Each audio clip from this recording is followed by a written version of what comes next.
Assalamualaikum warahmatullahi wabarakatuh. Bagaimana kabarnya hari ini? Semoga selalu dalam keadaan sehat walafiat ya, dan dalam lindungan Allah Subhanahu wa Ta'ala. Sebelumnya, kita sudah pernah membahas mengenai alat gelas dan non gelas. Nah, untuk pertemuan kali ini, Ibu akan membahas mengenai cara memindahkan zat cair dan juga zat padat, kemudian cara mengaduk larutan. Nah, pada pertemuan kali ini, kita akan mencoba praktek di rumah kalian masing-masing menggunakan alat yang ada di rumah. Untuk contoh prakteknya nanti akan Ibu berikan di akhir teori. Maka sekarang kita langsung masuk ke materi.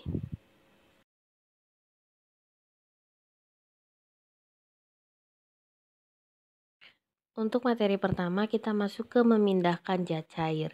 Nah, memindahkan zat cair itu dapat terjadi antara botorigen ke alat penampung, misalnya gelas kimia. Yang kedua, bisa dari botorigen ke tabung reaksi. Yang ketiga, dari botorigen ke botorigennya lagi. Keempat, dari gelas kimia ke gelas ukur, dan lain sebagainya.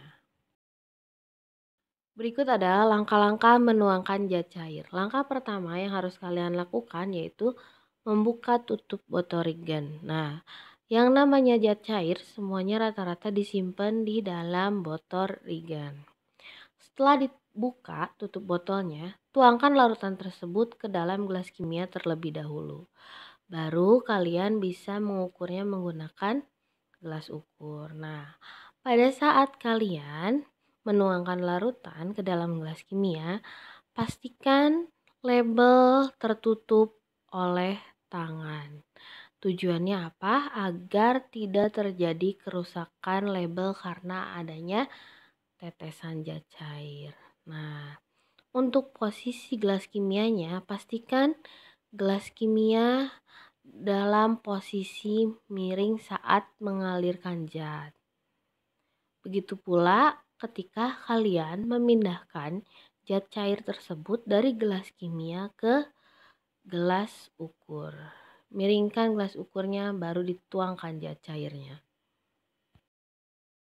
Berikutnya masih memindahkan zat cair, tapi di sini kita memindahkan zat cair dari botorigen ke gelas kimia menggunakan bantuan batang pengaduk. Nah, caranya seperti apa?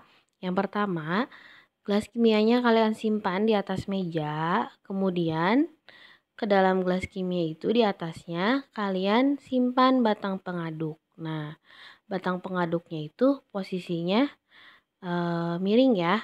Nah, kemudian ujungnya menempel ke dinding gelas kimia. Setelah pada posisi tersebut, kalian baru tuangkan zat cairnya melewati batang pengaduk sedikit demi sedikit agar tidak menimbulkan cipratan. Yang ketiga, kita ada cara memindahkan larutan dengan bantuan corong gelas. Caranya seperti apa? Yang pertama, alat tampungnya simpan di atas meja. Kemudian, simpan corong gelas di atas alat tampung tersebut. Pastikan ujung corongnya bersentuhan dengan dinding wadah untuk menghindari adanya percikan. Nah, kalau misalnya diperlukan, kalian bisa menyisipkan potongan kertas kecil, kertas saring yang kecil di pinggirnya untuk menyumbat lubang di saluran corong gelas. Keempat, kita ada mengisi larutan atau zat cair dari botol rigen ke tabung reaksi. Caranya, kalian ambil botol rigen dengan telapak tangan menutup label botol. Nah, yang kedua, buka tutup botolnya, letakkan di atas meja secara terbalik. Kemudian, pegang tabung reaksi dengan jari telunjuk dan ibu jari tangan kiri. Tempelkan mulut botol ke mulut tabung reaksi dan posisi tabung reaksinya harus sedikit miring. Kemudian tuangkan sejumlah larutan ke dalam tabung reaksi sesuai dengan kebutuhan yang kalian kehendaki. Setelah itu kalian letakkan tabung reaksinya, kerak tabung, tutup kembali botol rigennya dan simpan kembali ke tempatnya.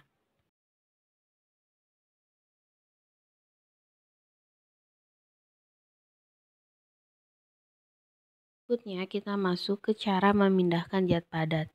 Untuk memindahkan zat padat ini biasanya dipakai alat yang bernama spatula. Nah, spatula itu ada yang besar. Yang besar itu gunanya untuk mengambil zat dalam jumlah yang banyak. Sedangkan spatula aluminium atau stainless dia berukuran lebih kecil, biasanya digunakan untuk mengambil zat dalam jumlah yang terbatas. Nah, karena bentuknya seperti sendok kecil dan pada bagian ujung lainnya terdapat eh, bagian yang berbentuk sedikit tipis dan juga tajam, maka spatula ini bisa digunakan untuk memecahkan zat yang masih berbentuk dalam granula atau bongkahan. Kalau kalian ingin memindahkan zat padat, kalian harus mempelajari dulu cara-cara atau langkah-langkah untuk memindahkan zat padatnya. Bisa dilihat ya pada gambar. Yang pertama harus kalian lakukan sebelum mengambil zat yaitu kalian tepuk-tepuk terlebih dahulu tutup wadah zat padat untuk memastikan tidak ada zat padat yang melekat di pinggiran penutup. Nah, kalau sudah ditepuk-tepuk sebanyak 3 kali, kalian putar penutup zat padat dalam keadaan tegak lurus. Simpan tutup wadah dengan posisi bagian dalam tutup menghadap ke atas. Ambil zat secukupnya. Bila diperlukan, hancurkan zat padat yang berupa bongkahan atau granula.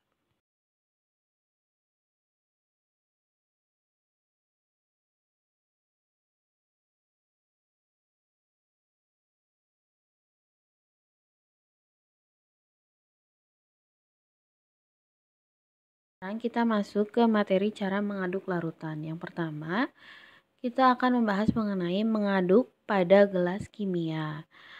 Pada dasarnya, mengaduk pada gelas kimia ini caranya sama dengan kalian mengaduk larutan pada gelas menggunakan sendok. Namun, ada beberapa hal yang harus diperhatikan pada saat pengadukan di gelas kimia ini.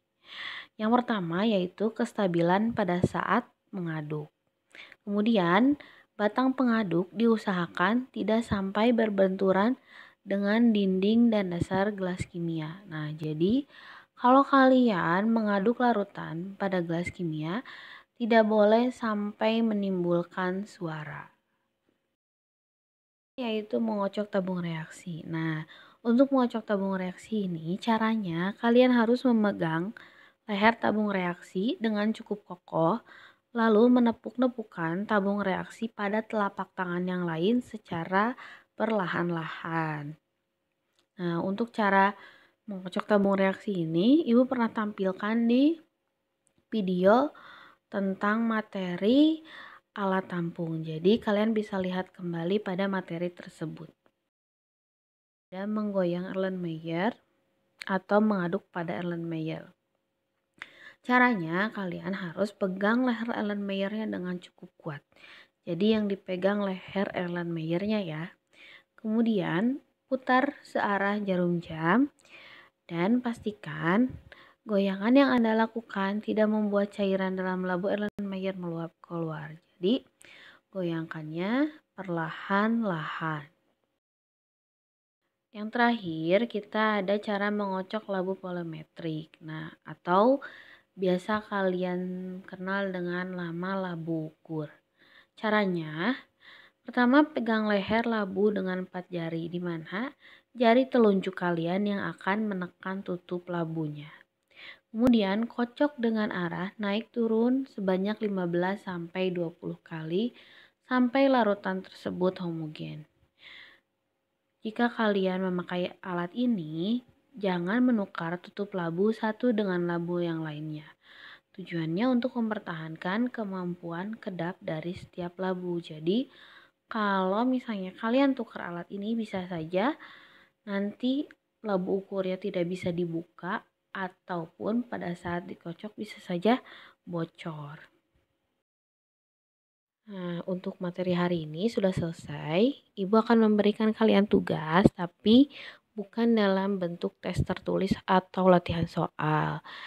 Di sini tugasnya yaitu praktikum sederhana di rumah menggunakan alat-alat yang biasa ada di rumah. Alatnya yang harus kalian siapkan yaitu ada botol sebanyak 2 buah, gelas kaca 1 buah. Gelasnya harus yang kaca atau beling, tidak boleh yang plastik. Nah, untuk yang ketiga ada pengaduk 1 buah. Pengaduknya ini bisa pakai stik es krim, bisa pakai sumpit, atau bisa memakai sendok. Nah, untuk yang bahannya ada air minum. Air minumnya bisa 200 sampai 300 ml atau secukupnya. Yang kedua ada gula. Gula itu digunakannya secukupnya, tidak usah banyak-banyak.